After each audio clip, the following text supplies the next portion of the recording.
और एक दवा बताता हूँ, वो भी आपके बहुत काम आएगी। ये जो चूना होता है ना, पान में खाते हैं चूना, पत्थर वाला, ये 70 बीमारियां ठीक कर देता है, अकेला चूना 70 बीमारी ठीक करता है। क्या क्या बीमारी ये ठीक करता है?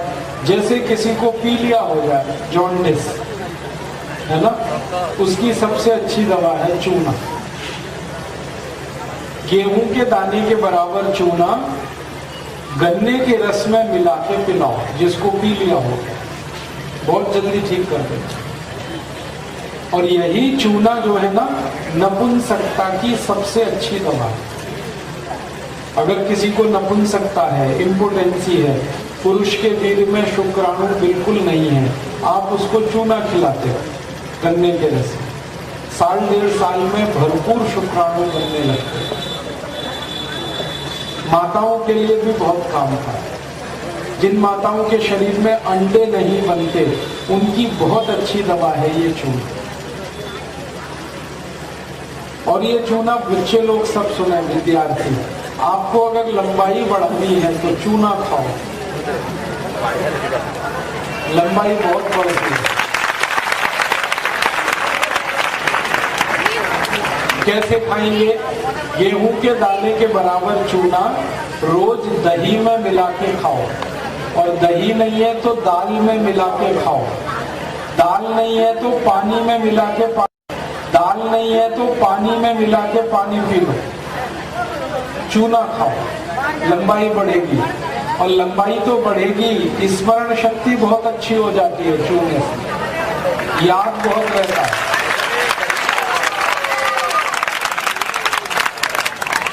जो बच्चे हर दिन चूना खाएंगे, उनको स्मरण शक्ति बहुत अच्छी होती है, याद बहुत होता है। और ये बच्चे लोग और ध्यान से सुने, कई बार आपको ऐसे बच्चे दिखाई दें जिनकी बुद्धि कम काम करती है, मतिमंद बच्चे, उनकी सबसे अच्छी दवा ये चूना है।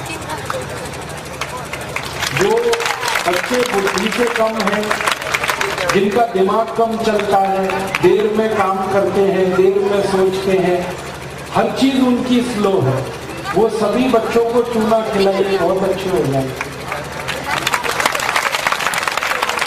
कितना खिलाएंगे? गेहूं के दाने के बराबर। किसमें खिलाएंगे? या तो दही में, नहीं तो दाल में, नहीं तो पानी में, नहीं तो गन्ने के रस में, संतरे के रस में, मौसमी के रस में। ये बहनें सब सुने इस बात को ध्यान से। हमारे घर में जब बहनों को मासिक धर्म होता है, मेंसेस का, उस समय कुछ भी तकलीफ होती है तो उसकी सबसे अच्छी दवा है चूना। मासिक धर्म की, मेंसेस साइकिल की जितनी बीमारियां हैं, चूना सबको ठीक कर देता। और हमारे घर में जो माताएं हैं जिनकी उम्र 50 वर्ष हो गई और उनका मासिक धर्म बंद हुआ, उनकी सबसे अच्छी दवा है चूना। सभी माताओं को बताइए, गेहूं के दाने के बराबर चूना हर दिन खाना, दही में, लस्सी में, दाल में, नहीं तो पानी में घोल के पीना। जब कोई माँ गर्भावस्था में है तो आप उसको जरूर बोलो कि चूना रोज खाए, क्योंकि गर्भवती माँ को सबसे ज्यादा कैल्शियम की जरूरत होती है और चूना कैल्शियम का सबसे बड़ा भंडार है। कितना चूना खिलाना? गेहूं के दाने के बराबर हर दिन। और किस चीज में खिलाए? गर्भवती माँ को चूना खिलाना चाहिए, ये अनार के रस, अनार का रस 1 कप और चूना गेहूं के दाने के बराबर, ये मिला के रोज पिलाइए। 9 महीने तक लगातार दीजिए तो 4 फायदे होंगे।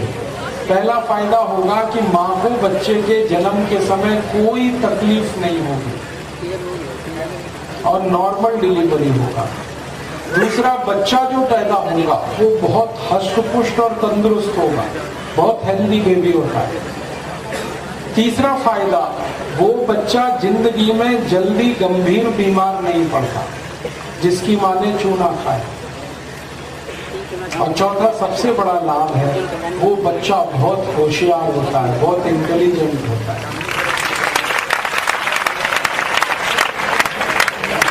जिस बच्चे की मां ने गर्भावस्था के समय 9 महीने चूना खाया अनार के रस में, वो बच्चा बहुत इंटेलिजेंट और ब्रिलियंट है, उसका आईक्यू बहुत अच्छा है। तो ये चूना है ना, बहुत बढ़िया है, आप इसको खाओ। और क्या क्या काम करता है ये चूना? घुटने का दर्द ठीक करता है, कमर का दर्द ठीक करता है, कंधे का दर्द ठीक करता है। एक खतरनाक बीमारी है ना स्पॉन्डिलाइटिस, वो चूने से ठीक हो जाता है।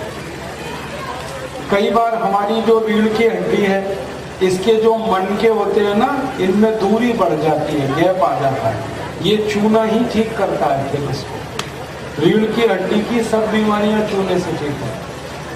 अगर आपकी हड्डी टूट जाए तो टूटी हुई हड्डी को जोड़ने की ताकत सबसे ज्यादा चूने में है।